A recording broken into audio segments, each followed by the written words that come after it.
Hey friends, welcome back. If you're new here, my name is Nate Plummer. I am an actor's coach and the founder of Stage Door Unlocked. If you've been around the studio for a while, you know that one of the most frequently talked about things here at Stage Door Unlocked is branding. And there has been a bunch of buzz about branding, especially throughout the pandemic season, because it's been a perfect time for actors to be working on updating your branding. And so today I thought I would share with you the top 5 mistakes that I see actors make in their branding. But before I get into it, I need to say something that is oh so crucial to the Stage Door Unlocked brand. But first, I need coffee.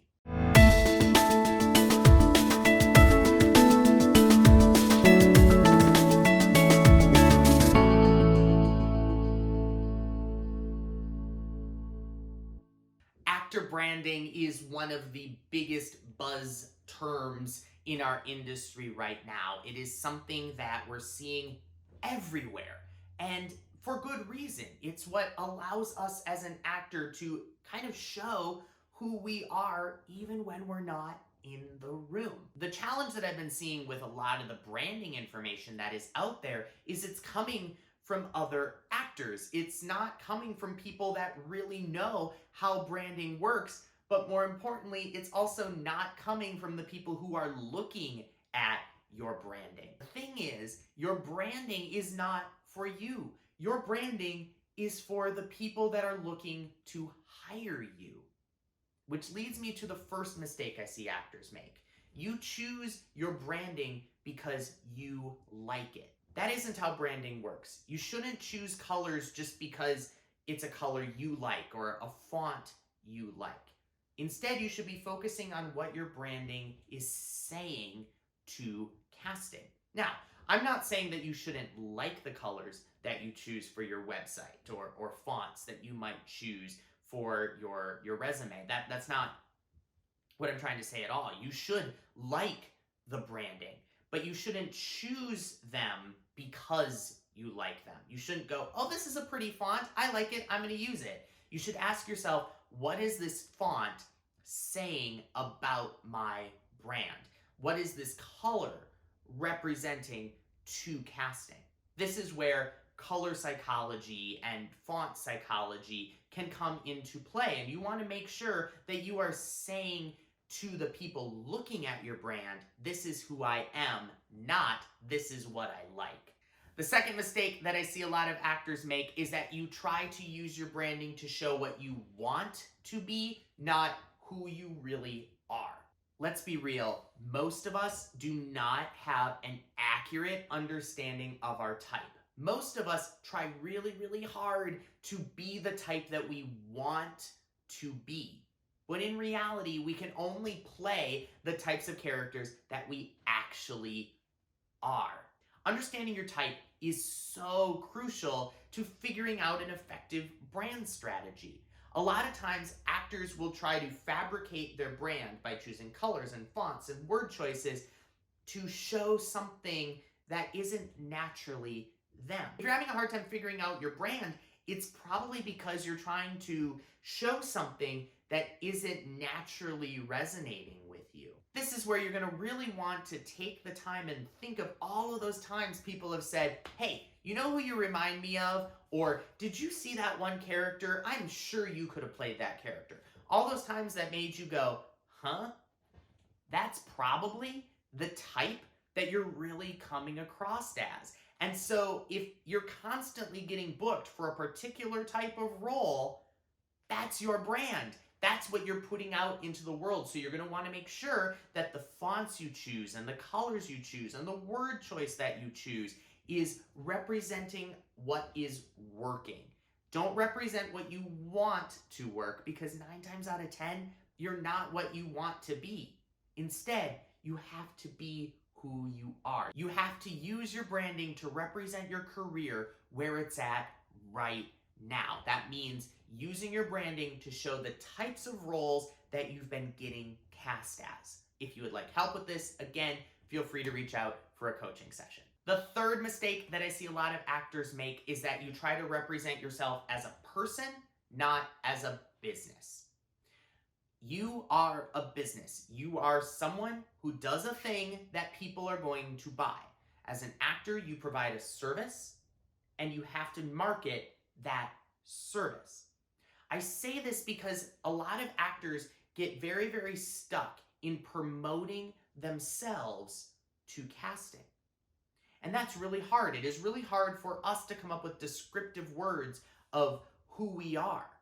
But it's a lot easier when we shift the focus a little bit and come up with a business. And we ask, what does the business do? And how do we communicate what that business does to a potential customer? Let's say I'm talking to someone named Katie. This is where we need to come up with the branding for Katie Inc. What is it that Katie Inc. does? She's an actress. Great. What types of roles does Katie play? We make that list of the types of roles that Katie plays, and then we start to find the similarities. And once we find the similarities, we're starting to see the services that Katie Inc. provides, so that when a customer, a casting director or a director, is looking to hire someone who does the services that Katie offers, we can promote Katie Inc. as the business to do those things. Sometimes just separating yourself by referring to a business can really help you understand what it is that your business does and how to promote it in a more efficient and effective way. The fourth mistake that I see a lot of actors make is that they think of branding just as colors and fonts. There are so many components that make up a brand strategy for a business. Colors and fonts are just one small piece.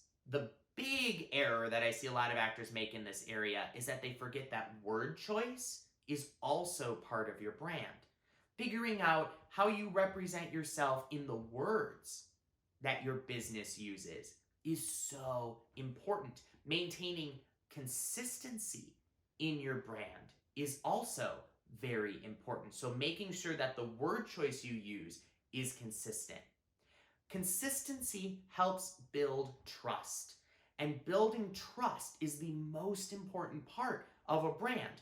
Really, that's the whole point of branding. It's helping show us that we know what this thing is so we can trust it. When we look at a particular shade of yellow, that's kind of that golden yellow, and it's paired opposite a bright primary red background, the first thing we think of is McDonald's. Why? Because McDonald's has been so consistent in their branding that that red and yellow means McDonald's. We trust those colors. We know what those colors represent. That's what actors need to do. We need to look at our colors and look at our fonts and look at our word choice to help us as potential customers see what it is that your brand is as something we already know, something that we already trust. By being consistent in what you're choosing, you help build that trust, and that trust, I guarantee you, will lead to even more bookings in the future. Focus your brand less on the showy components, the stuff that looks good, and figure out how can you focus on consistency to help build trust. And finally, the fifth mistake that I see a lot of actors make in their branding is that they think that branding will solve all of their problems. Branding is just a small part of an actor's business toolkit. But the way a lot of actors treat it is that if I get my branding right, and I get my fonts and my logos and my resume and my website and all of that stuff to look perfect, I will book all of the things. And you know what? That's not true. I've seen actors with terrible branding and terrible graphics and inconsistent fonts and colors and all of that stuff book lead projects on Broadway and in film. Branding helps us get more information, but it's only solidifying information that we already have about you. So your branding has to match the person that you're showing us in your self-tapes, or it has to match the person that we're seeing in the audition room. If we're seeing a totally different person on your website than we saw in the audition room, that consistency is gone. You can have the most professional looking website, but if you show up and you're not professional and you're sloppy and you're unprepared, now we have what's called cognitive dissonance. Your website doesn't match the person that we saw. The branding doesn't match the product. And that's confusing. And as humans, we don't like confusion. So you can have this perfect brand, but you still got to show up and do the work. You still have to be the person that your brand is representing, which is why it is so important to make sure that the brand that you're creating is actually representing the person that you truly are, not the person that you want to be. It'll be very, very hard to be the person that your brand is representing if you fabricated a brand that isn't real.